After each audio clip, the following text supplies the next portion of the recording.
오늘 우리에게 주신 하나님의 말씀은 신약에 있는 말씀 에베소서 6장 1절로 3절까지 보겠습니다. 에베소서 6장 1절로 3절에 있는 말씀, 자녀들아 주 안에서 너희 부모에게 순종하라, 이것이 옳으니라. 내 아버지와 어머니를 공경하라, 이것이 약속 있는 첫 계명이니 이로써 내가 잘되고 땅에서 장수하리라. 아멘. 할렐루야. 할렐루야. 5월달은 가정의 달입니다. 그래서 교회에서는 지난 주일 어린이 주일을 맞이해서 하나님께서 우리에게 주신 선물인 자녀들을 어떻게 우리가 양육할 것인가에 대해서 여러분들이 말씀을 다 드렸고요. 이제 오늘은 어버이 주일을 맞이했습니다. 나를 낳으시고 길러주신 그 어버이의 은혜를 감사하는 그런 마음을 갖는 것이 이제 어버이 주일의 특징이라고 볼 수가 있는데, 일반 지난 5월 8일에 어버이날을 맞이해서 아마 여러 사람들이 부모님을 찾아뵙고 또 선물도 갖다 드리고 또 카네이션 꽃도 달아드리고 또 여러 가지를 이렇게 많이 했으리라 생각이 되어집니다. 이 어버이날이 어떻게 시작이 되었는가 조사를 해보니까 1956년도 전쟁이, 우리나라의 한국 전쟁이 일어났을 때 참 어머님들이 아이들을 키울 때, 양육할 때 굉장히 고생이 상당히 심했습니다. 생업의 어려운 무거운 짐을 지고 살아가는 그 모습을 위로하기 위해서 그래서 5월 8일을 어버이날로, 처음에는 어버이날로 그렇게 했습니다. 그러다가 17회까지 계속 지켜오다가 아버지가 우리도 좀 넣어달라 그래서 그런지 모르지만 1973년 3월 30일에 처음으로 이제 어버이줄로 집어넣어서 어버이날로 이렇게 지키게 되었습니다. 그래서 모든 이 자녀들이 어버이를 어떻게 섬겨야 되는지, 나를 낳으시고 기르신 그 부모님께 어떻게 효도를 해야 되는지, 이것에 대해서 묵상하는 것이 어버이날의 하나의 모습이라고 볼 수가 있습니다.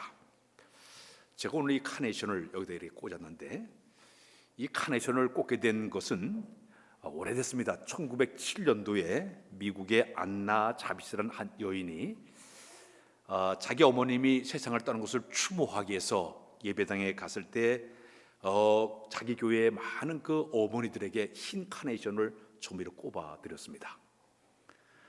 그러다가 윌슨 대통령이 5월달 둘째 주일을 어머니 생존하신 분들을 위해 가지고 어머니가 살아계신 분들은 빨간 카네이션을 꽂게 만들었고, 이미 돌아가신 분들은 흰 카네이션을 꽂게 그렇게 만들었습니다. 그러다 보니까 이것이 전 나라로 유행이 돼서 지금도 일본이나 중국이나 필리핀 지역에서도 이때가 되게 되면 전부 이렇게 카네이션을 달아드리는 것이 하나의 풍습으로 내려오고 있습니다. 다른 나라 같은 경우는 5월 8일 날이 되게 되면 여자들은 가만히 놀고 남자들이 집안일을 열심히 하면서 밥도 하고 청소도 하고 그렇게 보낸다고 합니다. 이것이 이제 어버이날의 특징이라고 볼 수가 있는데, 자, 성경을 보게 되면 우리 기독교인들에게 효도를 상당히 많이 강조를 하고 있습니다. 먼저 한문을 한번 효자를 여러분들에게 띄워드릴 텐데 한번 보시길 바랍니다. 효자가 있는데 여기 효자입니다. 계속 띄워주세요. 이 이야기가 어떻게 내려오는가 하면은 시골에서는 5일마다 장이 이렇게 열리게 됩니다. 그래서 한 나무꾼이 산에 가서 나무를 잔뜩 한 짐을 짊어지고 이제 이 장날에 와서 나무를 다 팔았습니다. 늦은 저녁이 되자 이제 아들이 집으로 돌아오게 되는데, 이제 나무를 팔러 간 자녀가 언제 돌아오나 그래가지고 어머니가 동구 밖에 나와서 어슬렁어슬렁 아들이 오기를 기다리게 되었습니다. 근데 아들이 나무 판 돈을 가지고 반창고도 사고 일용품을 사가지고 지게를 짊어지고 이렇게 오다 보니까 어머니가 저 동구 밖에서 기다리고 있는 거예요. 어머니 왜 이렇게 나와서 기다리세요? 그래, 내가 하도 안 와서 그런다. 다리 아픈데 왜 이렇게 나오셨어요? 이리 오세요. 지게에다가 자기 어머니를 태웠습니다. 이 지게도 태워가지고 그런 다음에 집으로 들어가는 모습을 딱 보면서 여러분들이 그거 보게 되면 위에 늙을 노자에다가 자식 자자를 써가지고, 효는 뭐냐면 지게에 그 어머니를 짊어지고 가는 그 모습을 갖다 효라고 이렇게 만드는 것이 바로 한자의 모습입니다. 부모를 이렇게 공경하고 효도하는 것, 성경에서는 어떻게 이야기를 하고 있을까요? 모세가 하나님께 십계명을 돌판을 2개를 받았습니다. 돌판을 보게 되면 한쪽은 우리 인간들이 하나님을 어떻게 섬겨야 되느냐에 대한 계명이에요. 너는 나 외에 다른 신을 내게 두지 말아라. 너를 위해 우상을 만지지 말고 거기 절하지 말아라. 안식을 기억하여 그날을 거룩하게 지켜라. 여호와 이름을 망령 때에 일컫지 말아라. 이것이 한쪽 돌판에 있는 것이 우리 인간들이 하나님을 섬기는 방법을 거기다 써놓은 계명이에요. 그런데 한쪽 돌판은 우리 사람과 사람 사이에 지켜질 계명을 거기다 써놨습니다. 그러니까 첫 번째 계명이 내 부모를 공경하라. 살인하지 말라, 간음하지 말라, 독질하지 말라, 거짓말하지 말라, 이걸 탐하지 말라 이렇게 써놨습니다. 그러니까 우리 인간에게 첫 번째 준 계명이 뭐냐면 내 부모를 공경하라. 이것이 바로 첫 번째 계명이다. 내 부모를 공경하라. 하나님께서 우리 인간에게 주신 계명 가운데 첫 번째 계명이 내 부모를 공경하라를 우리에게 계명을 주셨는데, 성경 구석구석에 보면 우리 사람들이, 우리 자식들이 자녀들을 부모님을 어떻게 공경해야 되는가 성경 몇 군데 한번 보도록 하겠습니다. 출애굽기 21장 17절에 보게 되면 이런 말씀입니다. 우리 다 같이 함께 읽겠습니다. 출애굽기 21장 17절 말씀 읽겠습니다. 좀 띄워주실까요? 출애굽기 21장 17절. 출애굽기 21장 17절은 내 아비와 어미를 저주한 자는 반드시 죽일지니라. 레위기 24장 15절로 16절에 보게 되면은 누구든지 하나님을 저주하고 제주하면 죄를 당할 것이라. 여호와 이름을 회방하게 되면 반드시 그는 죽일지니 돌로 쳐 죽일 것이요. 또 부모님께 순종하지 아니한 자는 죽일지니라. 또 성경 말씀 신명기 27장 성경 준비 안 됐나요? 신명기 27장 16절에 보면 그 부모를 경외로 여긴 자는 반드시 저주를 받을 것임이니라. 잠언 23장 25절에 보면 내 부모를 즐겁게 하여 너 난 어미를 기쁘게 하라. 이제 나오네. 이름부터 시작. 내 부모를 즐겁게 하며 너 낳은 어미를 기쁘게 하라. 앞에 거 다 잊어버렸네. 다시 처음부터 돌아왔습니다. 출애굽기 21장 17절 이 성경 말씀을 좀 띄워주세요. 시작. 자기 아버지나 어머니를 저주하는 반드시 죽일지니라. 또 내려갑니다. 레위기 24장 15절로 16절 시작. 누구든지 그의 하나님을 저주하면 죄를 담당할 것이요. 그 다음에 여호와 이름을 모독하면 그를 반드시 죽일지니 온 회중이 돌로 그를 칠 것이니라. 거름이 되든지 본토이든지 여호와 이름을 모독하면 그를 죽일지니라. 하나 더 봅니다. 잠언 30장 27절의 말씀을 보겠습니다.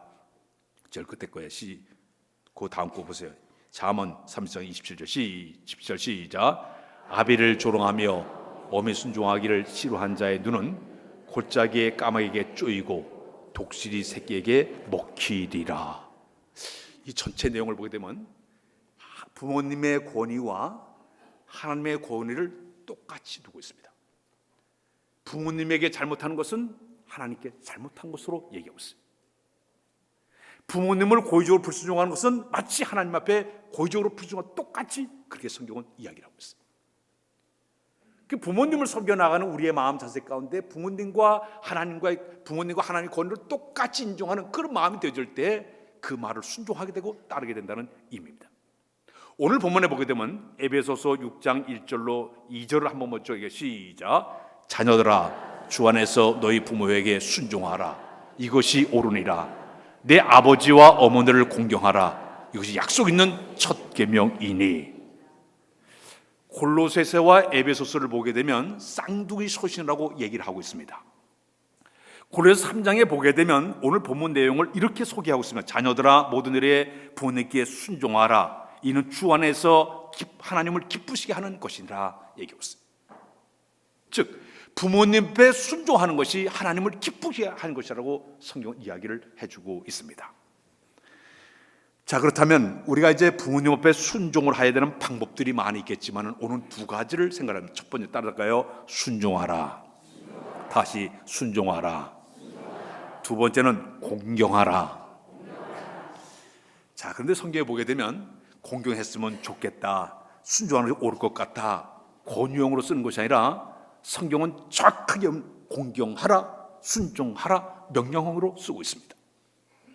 신명기 5장 16절에 보게 되면 그런 말씀이 있는데, 시작. 너는 내 하나님 여호와께서 명령한 대로 내 부모를 공경하라. 그러면 내 하나님 여호와가 내게 준 땅에서 내 생명이 길고 복을 누리리라. 전부 이 부모님의 공경에 대한 얘기를 할 때마다 명령어로 공경하라, 순종하라, 계획적으로 명령을 쓰고 있습니다. 그런데 부모님 앞에 효도하는 방법 가운데 첫 번째가 주 안에서 순종하라 얘기했어요. 따라서 주 안에서 순종하라. 주 안이라는 이 말은 내가 주님 안에 있다면, 내가 그리스도인이 됐다고 하면은, 내가 새로운 피조물로 거듭났으면, 내 삶이 예수를 믿고 달라졌다 하면은 주 안에 변화된 모습을 가지고 내가 부모를 순종하는 마음으로 내가 살아가는 그런 의미입니다. 부모님께 순종하는 이 모습 뭐냐? 내가 주 안에서 예수 믿는 자의 참된 책임과 뜻이 따르기 때문에 주 안에서 순종하는 마음을 품으라고 얘기하고 있습니다. 순종하지 옳으니라, 이 말의 의미는, 옳다라는 뜻이 디카이로는 이 헬라 말인데, 이 말은 당연한 것이라고 얘기했습니다. 그러면 우리가 부모님께 순종하기 위해서는 세 가지 마음이 있어야만이 순종할 수가 있게 됩니다. 첫 번째 마음은 따스할까요? 부모님의 권위를 인정하자. 이 세상에 자식이 없는 사람은 있을지 모르지만 부모 없는 자식은 한 명도 없습니다. 이 땅에 부모 없이 태어난 사람은 이 세상에 아무도 없어요. 부모님이 계셨기 때문에 우리가 이 세상에 태어난 것입니다. 그래서 이 땅에서 우리가 살아가는 동안에 이 부모님들은 우리 자녀들을 위해서 얼마나 많은 희생을 많이 했을까요? 유럽 지방에 가게 되면요, 유럽은 아이들이 18세까지만 딱 법적으로 키우고 그 후에는 자기가 알아서 살게, 독립적으로 살게 만듭니다. 아이가 아르바이트를 하든지 열심히 일해가지고 자기가 스스로 자립하고 독립하게 만들어요. 동물의 세계를 보게 되면요, 동물의 세계를 보게 되면 어느 정도 동물이 자라게 되면 과감하게 어미가 이 새끼를 떼어냅니다. 제가 어릴 때 우리 집에서 닭을 키우는데 이래 보니까 닭이 어느 정도 딱 자라게 되면 모이를 먹으려고 오면 콕콕 찍어가지고 자립하게 떼어내버립니다. 스스로 일어서게 만들어요. 동물의 세계와 비슷하겠죠. 유럽 사람들은 자녀가 18세까지만 책임을 지면서 그 다음 네가 알아서 살아, 이 독립심을 키우는 것이 유럽의 하나의 모습입니다. 그런데 우리나라는 그렇지를 못해요. 자식을 위해서 우리 부모님의 희생이 너무너무 큰 나라가 우리나라입니다. 자식을 위해 자기 자신은 먹지도 못하고 자지도 못하고 알뜰살뜰 자기 자식들의 그 뒷바자를 하고, 대학을 졸업하면은 취업이 안 돼가지고 속을 썩이기도 하고, 취업을 하지 못하게 되면 결혼 안 해가지고 속을 썩이고, 또 그러다가 직장에 이제 들어가서 이제 직장에 들어가서 하게 되면 이제 또 어느 정도 결혼 안 해가지고 속을 썩여가지고 결혼할 끔 해가지고 결혼하게 되면은 돈이 없다 보니까 부모님들이 많은 돈을 빚을 내서라도 자녀에게 다 돈을 주게 됩니다. 이 자녀는 부모님이 그렇게 힘들게 살아도, 힘들게 해서 용돈 조금 주면서도 그 용돈 받으면서 부모님 눈치를 보면서 이렇게 살게 됩니다. 결혼만 시켜놓으면 끝난 줄 알았더니 둘이 맞벌이 하겠다고 다 직장 나가니까 송아지만한 아이를 갖다가 떡 맡기는 거예요. 키워달라고. 그 아이를 키우다 보니까 그 애가 얼마나 속을 썩였는지, 그 애 때문에 관절염 생기고 근육통 생기고 헛병 생기고, 업어주고 안아주고 고생하다 보니까 얼굴 찌그럭찌그럭 주름살이 많이 생기게 되는 것이에요. 우리 손들 가운데 새벽기도 잘 나던 분이 손자 때문에 새벽기도 못한 분이 있지 않습니까? 신앙적으로도 굉장히 많이 손해를 주고 있습니다. 자, 우리가 이 부모님의 권위를 인정한다는 것은 뭐냐면, 지금 이제 이 부모님들이 나를 위해 가지고 나를 낳으시고 그 부모님의 그 노고를 내가 깊이 생각하면서, 부모님의 그 희생 어린 그 노고를 생각하면 인격을 존중히 여기는 그런 마음 품어야만이 내가 부모님 말에 순종할 수, 그런 마음이 품게 된다는 이야기입니다. 북한에서는 어머님을 오만이라고 부릅니다. 오만이라는 이 말의 의미는 오만자루에 품이 들었기 때문에 오만이라고 그렇게 부릅니다. 산모가 아이를 임신하게 되면 태중에 아이가 있을 때 그 아이에게 영양을 공급해 준다. 1,000배 정도의 이 영양을 공급한다. 특히 철분을 많이 공급한다고 합니다. 또 아이가 10개월 동안 이 태중에 있는 동안에 피를 갖다가 5마일 정도를 갖다가 공급한다고 합니다. 그러니까 우리 여성들이 훗날 골다공증이 많이 생기고, 그리고 또 현기증이 많이 나는 이유가 그것 때문에 아이에게 모든 걸 다 주고 영양분 공급하고 피를 공급하고 철분을 공급하고 그렇게 된 거예요. 이렇게 나 하나를 이 세상에 태어나야만 나 키우기까지의 과정을 부모님들이 이렇게 해왔어요. 그 때문에 나를 이렇게 키워준 그 부모님의 부모님의 그 권위를 내가 인정하면서 정말 부모님의 그 나를 키워준 그것에 대한 이 감사하는 마음이 우리 마음에 없게 되면 우리가 불효의 길을 걷게 된다는 이야기입니다. 링컨의 아버지는 구두를 만드는 수성공이었습니다. 그는 너무너무 가난해서 초등학교를 끝까지 다니지 못해 1년밖에 초등학교를 다니지를 못했습니다. 그러나 그가 훗날 미국의 대통령이 되었습니다. 그가 대통령이 되자 아주 도도한 그 당시의 귀족들이 끊임없이 링컨을 갖다가 헐뜯기를 시작을 하고 괴롭히기를 시작을 했습니다. 심지어는 이 링컨의 부모님까지 막 조롱하기 시작했습니다. 한번 어느 의회를 하게 되었습니다. 그자 한 사람이 쓱 나오더니 링컨에게 당신처럼 무식한 대통령을 모신 것을 우리는 후회합니다. 불행하게 생각합니다. 그런데 신발을 갑자기 하나 탁 보더니 신발을 떡 들더니 당신 아버지가 구두 쓴 거 내가 알고 있는데 이 신발 당신 아버지가 만든 거요. 그러면서 링컨을 갖다가 조롱하기를 시작을 했습니다. 그러다 이 링컨이 당당하게 예 맞습니다. 우리 아버지가 구두 쓴 거 맞습니다. 저는 어릴 때부터 이 구두 쓰라는 것을 내가 늘 배워왔습니다. 혹시 당신이 구두가 헤어지게 되면 내게 가져오십시오. 내가 꿰매드리겠습니다. 자기 아버지가 이렇게 구두성을 힘들게 살았지만은 이 링컨의 마음속에는 아버지를 존경을 했습니다. 가난하게 살지만 아버지를 존경했습니다. 사랑 여러분, 내가 부모에 순종한다는 건 아버지의 권을 인정할 때 가능한 줄로 믿습니다. 두 번째는 따라서 부모의 말을 경청하자. 잘 들으라는 얘기입니다. 이제 부모님들은 연세가 들게 되면 기억력이 떨어지게 되어 있습니다. 했던 말 또 하고 또 하고 또 하고 그렇습니다. 요즘 젊은 사람들은 부모님이 또한 했던 말 자꾸 하기는 답답하고 짜증날 수밖에 없을 거예요.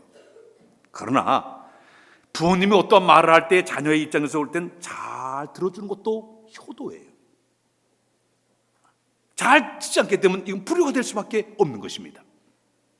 어느 딸이 있었습니다. 아마 사춘기가 된 것 같습니다. 어머니가 이 말을 하게 되면 말대꾸하고 그리고 반항을 합니다. 설거지하면 설거지도 안 하고 지 방으로 푹 들어가고 막 그래요. 방에 틀어박고 나오지도 않아요. 아마 여기서 있을 거야. 한 번 이 딸이 이제 방에 들어와가지고 옛날 시골집이니까 이렇게 있는데 집안에 옛날 시골집에 이렇게 쥐가 구멍을 뚫은 곳이 구멍이 있었습니다. 쥐가 들락날락 하는 거예요. 심심해가지고 쌀을 한 톨을 갖다가 이렇게 톡 던졌습니다. 쥐가 먹으라고. 그 쥐가 이렇게 쌀을 먹는 거 했더니 안으로 쏙 들어가는 거예요. 조금 지나게 됐는가 이 쥐가 나온 데 보니까 자기 엄마 쥐를 들고 나오는 거예요. 엄마 쥐가 눈을 앞을 보지를 못해요. 그래서 이 새끼가 자기 엄마가 쌀을 주워 먹게 말고 탁 먹으니까 데리고 모시고 들어가는 거예요. 그 모습을 본 순간 이 딸이 펑펑 눈물을 흘렸습니다. 자기는 이렇게 어머니 말을 듣지도 않고 이렇게 삐져가지고 문도 콱 닫고 있었는데 저렇게 쥐 동물 하나도 자기 이렇게 눈 감긴 어머니를 해가지고 이렇게 쌀을 먹이는 그 모습을 보고 감동을 받아가지고 그때서부터 열심히 부모님에게 순종했던 말이 있습니다. 부모의 말을 잘 듣는 것도 순종의 모습이 될 줄로 믿습니다. 그 다음에는 부모의 말을 잘 따르는 것도 잘 따르자. 인격을 건드지 말고 순종하는 것입니다. 유교 같은 경우는 아주 전통적으로 이 부모님에 대한 예절이 대단히 강합니다. 부모님 앞에서 말을 행동을 조심합니다. 심지어 부모의 이름도 함부로 부르지를 못했기 때문에 저희 선친께서는 저희 부친께서는 저희 모친께서는 이렇게 할 정도로 부모의 말을 함부로 하지를 않습니다. 근데 우리 기독교 문화는 약간 그렇지 못해요. 이 부모님에 대한 예의 범절이 조금 아쉬울 때가 많아요. 영어로 you, 너 하는 것처럼 똑같이 동등하게 생각하는 이런 자녀들이 상당히 많이 있습니다. 자, 그러다 보니까 이 부모의 말을 갖다가 다른 데 있어가지고 하나의 장애물이 될 때가 많아요. 저는 이 기독교 집안에 태어났고 지금 뭐 3대째 4대 신앙이 내려갔지만은 기독교 정서 속에 늘 살다 보니까 이 부모님의 효도 유교보다 좀 떨어진 것이 많아요. 자, 부족함을 많이 느껴요. 제 아내 집안은 가서 보니까 유교 집안에서 이렇게 시작했던 가정이기 때문에 이를 보게 되면 철저하게 또 달라요. 우리 집안하고. 배울 점도 많았어요. 배울 점도 많았어요. 아, 내가 잘못된 점이 많이 있었구나. 부모의 말을 갖다가 내가 순종한다고 하는 것은 인격을 건드리지 않고 순종이 이루어져야 되는데, 자, 우리 성경을 보게 되면 부모님께 순종한 대표적인 사람은 몇 사람을 꼽는다고 하면 쭉 예수님이에요. 우리 예수님께서 마지막 십자가에 돌아가시기 전에 자기를 낳아주신 그 마리아를 바라보면서 사도 요한에게 내 어머니라 잘 보살피라 하고 세상을 떠납니다. 이삭은요, 자기 아버지 아브라함이 어느 날 갑자기 돌변해가지고 자기를 데리고서 저 모리아 산으로 끌고 올라가지고 자기를 포수들로 묶고 제단에 올려놓고 칼로 몰쳐는 그런 상황이었습니다. 그럼에도 아버지가 하는 행동을 묵묵히 바라봤던 이삭의 모습을 보게 됐죠. 요셉은요, 부모님 곁에서 수종을 할 때 부모님 말에 순종하는 마음으로 열심히 부모님을 잘 이렇게 섬기고 있었습니다. 그러다가 형제들이 미움을 당하게 되었고 마침내 그런 저 애굽 나라의 노예로 팔려가게 됩니다. 그러나 하나님의 은혜로 그가 마침내 출세를 하게 되죠. 출세하자 저 가나안 땅에 살고 있던 자기의 모든 부모를 애굽 땅으로 인도해서 거기서 함께 생활하다가 자기 아버지가 세상을 떠나자 자기의 아버지를 야곱을 갖다 원래 출발했던 가나안 땅에 갔다 막발내고 그러다가 장례를 치르게 됩니다. 왜? 하나님 약속의 말씀을 지키기 위해서 그렇게 했습니다. 여인 가운데 가장 효성스러운 여인을 꼽으라. 그러면 룻이라는 여자입니다. 그 여인은 모함 여자인데, 이방 여자인데 일찍 남편을 잃어버리고 시어머니와 함께 살다가 마침 시어머니가 다시 유대 땅으로 올 때에 자기 고향 이 모압 땅을 다 버리고 고향 친척 아비집을 다 떠나가지고 마침내 자기 시어머니를 봉양하기 위해서 유대 땅으로 오게 됩니다. 그는 베들레헴 땅에 도착을 해서 그 홀로 사는 시어머니를 위해서 끊임없이 봉양을 잘하게 됩니다. 얼마나 봉양을 잘했든지 동네 사람들이 칭찬이 자자했습니다. 온 동네 사람들이 다 칭찬할 정도로 위대한 자리까지 올라가게 되죠. 결과적으로는 그는 보아스와 결혼하게 되었고 다윗 왕의 증조 할머니가 되게 되었고 그는 예수 그리스도의 족보 속에 들어간 복의 여인이 된 사람이 바로 룻의 여인의 모습이었습니다. 반대로 부르막심한 자식이 하나 있었습니다. 다윗의 아들 압살롬이라는 자녀입니다. 권력의 눈이 어두워가지고 구태타를 일으켜서 자기 부왕 아버지를 왕국에 쫓아내버리고 왕자권을 뺏어버리고 왕위를 뺏어버리고 자기 아버지의 사랑 애첩들을 자기가 독차지해버리고 반역을 일으키지 않았습니까? 그 결과 끝내 그는 전쟁에 패하게 되었고 자기 머리카락이 상수남에 걸리게 되었고 다윗의 뭐 요압이 와서 창을 찔러가지고 끝내 비참해 준 사람이 우리가 잘 아는 불효막심한 압살롬의 모습이었습니다. 이게 성경에는 이래 부모의 말을 그대로 잘 따라가지고 복을 받은 사람이 있는 반면에 따르지 않아가지고 끝내 이렇게 불효막심한 이런 모습들이 나오고 있습니다. 사랑하는 여러분, 순종하는 방법은 부모의 말을 잘 따르는 것도 순종인 줄로 믿습니다. 두 번째는 우리가 부모님 앞에 효도하는 방법의 두 번째는 따라서 할까요? 공경하라. 다시 공경하라. 공격하라가 아니에요. 대들지 말라는 얘기는 아니에요. 공경하라는 뜻입니다. 공경하라는 뜻은 히브리 말로 카베트란 말이에요. 이 카베트란 말은 어떤 말이에요? 무겁게 여겨라, 소중하게 여겨라, 부모님을 가치 있게 여겨라, 그의 인격을 존중하는 뜻을 가지고 있습니다. 명사에 보게 되면 이 공경이란 말이 내 몸속에 있는 내장과 간장을 이야기하고 있습니다. 우리 몸속의 이 간장, 몸속의 위장이 굉장히 중요한 것처럼 부모님의 존재를 존중하고 소중히 여기는 그런 마음을 갖다가 우리가 공경한다는 말을 쓰고 있습니다. 그럼 우리가 성경상으로 볼 때 우리가 부모님을 공경하는 이유가 무엇일까요? 크게는 5가지 때문에 우리가 부모를 공경하며 따를까요? 첫 번째는 하나님의 명령이기 때문이다. 잠언 3장 1절을 한번 읽고 넘어가겠습니다. 잠언 3장 1절 시작. 내 아들아 나의 법을 잃어보지 말고 내 마음으로 나의 명령을 지키라. 하나님께서 주신 명령이기 때문에 우리가 그 명령 따라서 우리가 부모님을 공경하는 거예요. 두 번째는 뭐냐면 권위에 대한 순종을 배우는 훈련의 시작입니다. 이 말은 뭐냐면 가정 안에서부터 부모님 앞에 윗사람의 말에 순종을 잘하는 교육이 잘 된 사람은 바깥에 나와도 사회생활에도 잘 교육이 잘 된 사람은 달라요. 예의를 알아요. 윗사람 알았으면 잘 분별할 줄 알아요. 그러나 가정 안에서도 이 권위에 대한 순종을 배우지 못한 사람들은 나와가지고 보장머리 없어요. 함부로 해요. 윗사람 알아서 안 따져요.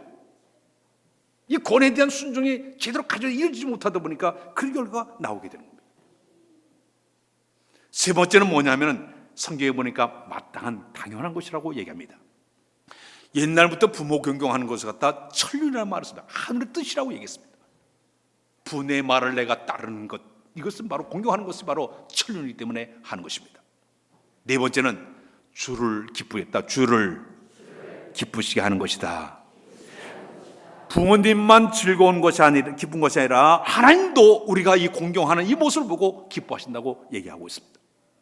마지막에는 뭐냐? 순조가 공경을 잘하게 되면 하나님의 축복이 있다. 이 땅에서 내가 장수하리라. 오늘 성경의 약속의 말씀이죠. 중앙아시아 위그르 지역에 가게 되면요, 거기 사람들이 아주 오래 이 장수하는 사람들이 그렇게 많이 있다고 합니다. 대부분 조상 대대로 120세까지 사는 분들이 많이 있다고 그래요. 그 나라가 왜 이렇게 사람들이 장수하는가 봤더니 대부분 집집마다 3, 4대가 함께 모여가지고 산다고 합니다. 대가족이 함께 살면서 서로 화목하고 서로 사랑하고 서로 순종하고 공경하면서 이렇게 살다 보니까 이것이 전례적으로 쭉 내려가서 그 중앙아시아 위구르 쪽에 사는 사람들이 대부분 오래 산다고 그렇게 통계적으로 나와 있습니다. 자, 그렇다면 오늘 이게 공경하는 방법들이 많이 있겠지만은 세 가지 면에서 공경을 잘하면 됩니다. 첫 번째는 육적인 공경입니다. 예를 들어서 부모님께 열심히 전화하는 것. 부모님은 전화가 올 때 왜 그렇게 기쁜지 몰라요. 전화를 자주 하는 것도 하나의 육적으로 공경하는 방법이에요. 이번 어버이날 선물을 뭘 했는지 모르지만은 그 열에 건강식품 뭘 했는지 모르지만 어떤 사람들은 뭐 화장품도 사다 드리고 여러 가지 많은데 그 중에 제일은 뭐니 해도 돈이라 그랬어요. 용돈을 드린 것이 하나의 그 육적으로 공경하는 방법이라 했습니다. 두 번째는 마음으로 공경하는 방법이에요. 잘 먹이는 것보다는 마음을 편하게 해드는 것도 공경의 방법입니다. 나쁜 소식이나 슬픈 소식이나 있을 때는 그 소식을 전하지 아니하고 좋은 소식을 빨리빨리 부모님께 알려드려서 내가 승진했습니다, 합격했습니다, 애를 낳았습니다, 성적이 올라갔습니다, 사업이 잘 됐습니다, 이 좋은 소식을 빨리빨리 연결하게 하면 이 부모의 마음이 얼마나 기쁘겠습니까? 이 마음으로 공경하는 방법이에요. 마지막은 영적으로 공경하는 방법입니다. 가장 위대한 공경의 방법은 뭐냐? 사랑하는 내 부모님이 예수 믿고 구원하다 얻어 천국 가는 것이 가장 큰 축복인 줄로 믿습니다. 최대의 공경이에요. 내가 이 세상 산 날 동안 내 부모님이 예수 잘 믿도록 내가 옆에서 믿음 생활 잘하도록 옆에서 열심히 도와주는 거, 지도하고 격려하고 기도하는 거예요. 내가 부모님이 신앙생활 잘하고 성육제도 사다 드린다든지 돋보기도 사다 드린다든지 교회 입고 갈 옷을 사다 드린다든지 또 신발도 사다 드린다든지 또 가방도 사다 드린다든지 또 교회 가서 사람들이 추모하니까 뭘도 볶아 드린다든지 신발도 사다 드린다든지 뭐 이렇게 하는 것이 바로 영적 공경의 하나의 방법이 되게 되는 것입니다. 어느 딸이 시집을 갔습니다. 갑자기 또 이 딸이 감사하게도 예수 믿는 가정으로 갔습니다. 그 집안에 가서 열심히 이제 신앙생활하는데 열심히 성경 공부를 했습니다. 은혜를 많이 받았어요. 성경도 체험했습니다. 구원의 감격이 넘쳐났습니다. 근데 자기가 은혜 받고 막 성경 체험했는데 가장 안타까운 일이 뭐냐면 친정 부모님이 교회한다는 것이 그렇게 마음이 아팠습니다. 어떻게 하면 이 부모님을 예수 믿게 할까? 이것이 그의 기도 제목이었습니다. 새벽마다 기도할 때 하나님 우리 친정 아버지 어머니 꼭 예배당 가게 했어요. 예수 믿게 해주세요. 막 기도를 하고 기도했는데도 잘 나가질 않는 거예요. 어느 날 연락이 왔습니다. 아버지가 막 숨을 잊으시며 돌아가실 때가 되었다는 소식을 듣고 급히 달려갔습니다. 가서 보니까 아버지가 마지막 숨을 막 몰아쉬고 있었습니다. 그때 딸이 거기 꿇어앉아가지고 눈물을 흘리면서 아버지 예수 믿어야 합니다. 그래야 천국 갈 수 있어요. 하늘나라 갈 수 있어요. 예수님 나라의 십자가 돌아가셨어요. 그분 믿기만 하면 구원받아요. 천국 갈 수 있어요. 막 그러면서 아버지 예수 믿어야 돼요. 예수 믿으면 막 소리 질렀습니다. 그러나 아버지는 숨을 거두고 말았습니다. 그래서 이 딸은 그럼에도 불구하고 아버지 아멘 하세요. 아멘 하세요. 제 얘기 아멘 하세요. 소리를 막 줬습니다. 이미 아버지가 세상을 떠났습니다. 잠시 후 놀란 일이 벌어졌습니다. 아버지의 눈에서 눈물이 쭉 흘러내렸습니다. 그러더니 얼굴이 환하게 빛이 났습니다. 잠을 자는 것처럼 세상을 떠났습니다. 우리 사람이 세상을 떠나면요, 모든 기능 가운데 제일 마지막까지 살아있는 귀는 다 들립니다. 이게 제일 마지막까지 세포가 살아있어요. 그래서 막 돌아가신 분 앞에서 함부로 말을 하면 안 됩니다. 다 알고 있어, 다 알아. 이 다음에 따질 거예요. 제일 오랫동안 이 신경세포가 살았다고 얘기합니다. 이 딸이 거기서 아버지를 전도하고 환한 얼굴과 모습을 바르고 그래도 내 복을 받아들였구나, 마음이 기쁜 마음으로 돌아왔다는 얘기를 들었습니다. 제가 어릴 적에 설교를 들은 이야기가 기억이 납니다. 천사가 이 땅에 잠시 산책을 왔습니다. 이제 산책을 왔다가 돌아갈 시간이 되었습니다. 근데 이 세상에 왔다가 내가 천국 가기 전에 내가 뭘 기념으로 가져갈까 그래가지고 이곳저곳 다니다 보니까 숲속을 지나가다 보니까 아주 꽃이 그렇게 향기 있고 예쁜 꽃을 발견해서 이걸 천국 가져가야 돼. 꽃을 탁 꺾어가지고 이걸 천국 가져가야지 꺾었습니다.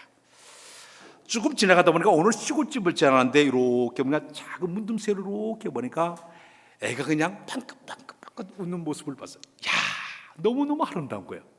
저 빵긋빵긋 웃는 아기의 저 모습을 내가 하나로 가져야겠다. 아기가 아름다운 미소 애를 하나 딱 들춰봤습니다. 조금 지나가다 보니까 거기에 그 어머니가 있는데 보니까 어머니가 아기를 탁 끌어안고 노래를 부르면서 잘 자라 우리 아가 앞들과 뒷동산에 노래를 부르면서 탁 채우는 거예요. 그래서 편안하게 그 어머니가 아기를 재우는 그 모습을 보면서 감동을 받았습니다. 야, 저 어머니의 사랑을 내가 가져야 되겠다. 이제 꽃을 가져가고 그 아이의 그 아름다운 아이의 그 아름다운 미소를 그리고 어머니의 사랑을 탁 가지고 마침내 천국을 향해 올라갔습니다. 천국에 달았습니다. 그는 깜짝 놀랐습니다. 그렇게 아름답고 그렇게 향기했던 꽃은 이미 다 시들어 버렸고 그리고 볼품없이 사라지고 버리고 말았습니다. 아이는 그 사랑하는 미소 있던 아이가 어디서 자라나가지고 얼굴 찡그린 얼굴이 됐어요. 아이고, 이것도 안 되겠구나. 그러나 천국에 도달해 보니까 어머님의 사랑은 전혀 변하지 않았어요. 그대로 사랑스러운 그 모습을 간직하고 있었습니다. 세상에 가장 아름다운 것은 어머니의 사랑, 이 사랑이 바로 어머니의 사랑인 줄로 믿습니다. 오늘 이 어버이 주일을 맞이해서 우리 가정의 모든 자녀들이 부모님께 대한 진정한 아름다운 이런 자세를 가지고 순종과 공경하는 여러분들 다 되시길 주의 이름으로 부탁드립니다. 하나님 우리들에게 귀한 자녀를 우리에게 또한 귀한 이제 부모님 허락해 준 것을 감사합니다. 부모님을 향한 순종과 공경의 마음을 가지고 살길 원하오니 우리 모두에게 이제 아름다운 마음을 허락하여 주어서 첫째 되는 계명이 부모를 공경하는 마음을 가지고 섬기고 살아가도록 인도하여 주옵소서. 예수 그리스도의 이름으로 기도하옵나이다. 아멘.